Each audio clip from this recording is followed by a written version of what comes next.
క్రీస్తునందున్న వారికి ప్రేమాభివందనములు. ఈరోజు మనం ఏలియా గారి గురించి తెలుసుకుందాం. దేవుణ్ణి నమ్ముకున్న వారికి ఏ మేలును కొదవై ఉండదు అన్నట్టుగా ఏలియా గారిని ఆశీర్వదించడం జరుగుతుంది. దేవుని మాటలను ప్రకటిస్తున్న ఏలియా గారిని ఎలా ఆశీర్వదించారో చూద్దాం. ఏలియా గారికి దేవుడైన యెహోవా ప్రత్యక్షమై, నీవు వెళ్ళి అహాబు రాజుతో ఇలాగ చెప్పుము, పూర్వమందున్న ఇశ్రాయేలీల రాజుల కంటే ఎక్కువగా నీవు పాపం చేసితివి.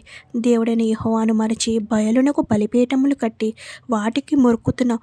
నీవు చేయు చెడుతనం నా దృష్టికి ఎక్కువగా ఉంది కనుక నీ దేశంలో సంవత్సరం వరకు వర్షమైనను మంచైనను పడదని ప్రకటించెను. మరలా యెహోవాకు ప్రత్యక్షమై ఏలియాతో, నీవు యొర్దానుకు ఎదురుగా ఉన్న కెరీతు అను వాగు దగ్గరికి వెళ్ళుము. నేను కాకులకు ఆజ్ఞ ఇచ్చి ఉన్నాను. ఉదయము సాయంత్రము నీకు మాంసమును రొట్టెను తీసుకొని వస్తాయి.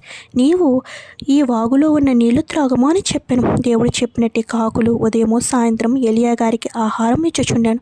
కొన్ని రోజులకి ఆ వాగు నీరు వర్షాలు లేక ఎండిపోయాను. మరలా యెహోవాకు ప్రత్యక్షమై, నీవు సారేపతు అను ఊరికి వెళ్ళి అక్కడ ఉండము. నిన్ను పోషించుటకు ఒక విధవరాలికి ఆజ్ఞ ఇచ్చి ఉన్నాను అని చెప్పాను.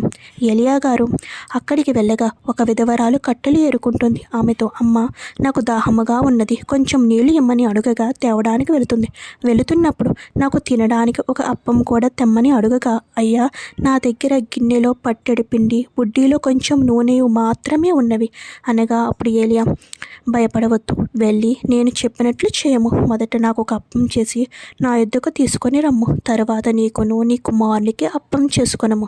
భూమి మీద యెహోవా వర్షం కురిపించే వరకు నీ గిన్నెలో పిండి తక్కువ కాదు, నీ బుడ్డిలో నూనె అయిపోదు అని ఇశ్రాయేలీయుల దేవుడైన యెహోవా సెలవిచ్చి ఉన్నాడు. అతడును ఆమెను ఆ ఇంటి వారును ఆ చుట్టుప్రక్కల వారును కూడా అనేక దినములు భోజనం చేయుచూ వచ్చిరి. అక్కడ ఉన్న ఏలియా గారికి భోజనం పెట్టడం వలన ఆ విధవరాలు, వాళ్ళ కుటుంబం, ఆ చుట్టుపక్కల వారు అనేక దినములు తృప్తిగా ఉండేది. దీని వలన మనం తెలుసుకున్నది ఏమిటంటే, ఒక దైవజనుడికి పెట్టడం వలన ఎలా ఆశీర్వదింపబడ్డారో చూడండి. అట్లాగే విధవరాలు కుమారుడు చనిపోవడానికి సిద్ధముగా ఉండగా ఏలియా గారి ద్వారా బ్రతికించడం జరుగుతుంది. ప్రకటించిన ఏలియా గారికి దేవుడు ఎలా కాపాడారో, కరువుతో దేశం మొత్తం విలవిల్లాడుతున్న ఒక దైవజనుడికి ఆహారం పెట్టిన విధవరాలి కుటుంబాన్ని ఎలా దేవుడు ఆశీర్వదించారో చూడండి. దేవుని మాటను విని మనము కూడా ఇతరులకు సహాయం చేయాలని, నిన్ను వలె నీ పొరుగు వారిని ప్రేమించము అనే దేవుని మాటను మనము కూడా తప్పకుండా పాటించాలని కోరుకుంటున్నాను. God bless you.